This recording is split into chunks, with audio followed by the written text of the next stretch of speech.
আদিবাসী শব্দ সম্মিলিত গ্রাফিতির পুনর্বহালের দাবিতে ঢাকায় সংক্ষুব্ধ আদিবাসী ছাত্র জনতার কর্মসূচিতে স্টুডেন্ট ফর সভারেন্টি নামক সংগঠনের সদস্যদের হামলার ঘটনায় রাঙামাটি, খাগড়াছড়ি ও বান্দরবনে এত বড় একটি হামলা হলো। হামলা হওয়ার পরে সেখানে আইন শৃঙ্খলা রক্ষাকারী বাহিনীর অবস্থান অনেকটা বাংলা সিনেমায় ঘটনা ঘটে যাওয়ার মতো পুলিশ যেভাবে আসে।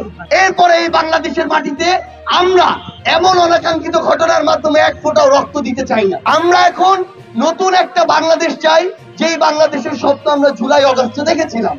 সেটি যদি আমরা আমাদের জায়গা থেকে বাস্তবায়ন করতে চাই, সবার আগে লাগবে দৃশ্যমান শাস্তি। যে একই বিষয় কিন্তু দুইটা আলাদা পক্ষ, দুইটা আলাদা মত একই জায়গায় প্রোগ্রাম হচ্ছে, সে বিষয়ে অবশ্যই গোয়েন্দা সংস্থার একটা তৎপরতার প্রয়োজন ছিল।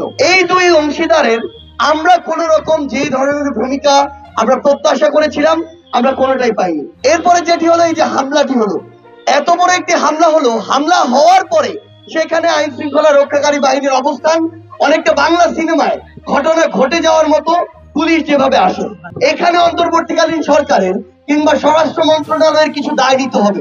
কেউ বিক্ষোভ মিছিল ও সমাবেশ করেছে সাধারণ আদিবাসী ছাত্র জনতা।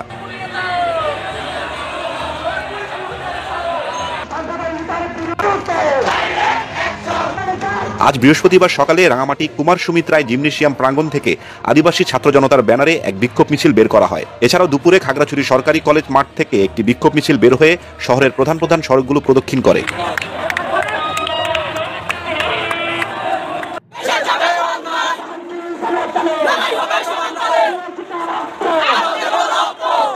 সেই দুই যুগেরও বেশি আমাদেরকে নানানভাবে বৈষম্যের শিকার হতে হচ্ছে।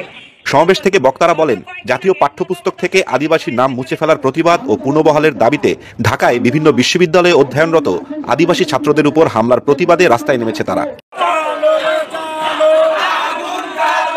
শান্তিপূর্ণ সভায় এই সন্ত্রাসী কায়দায় হামলার প্রতিবাদ ও শান্তিপূর্ণ মিছিলে হামলায় জড়িতদের দ্রুত গ্রেপ্তার ও সর্বোচ্চ শাস্তি দাবি করেন তারা।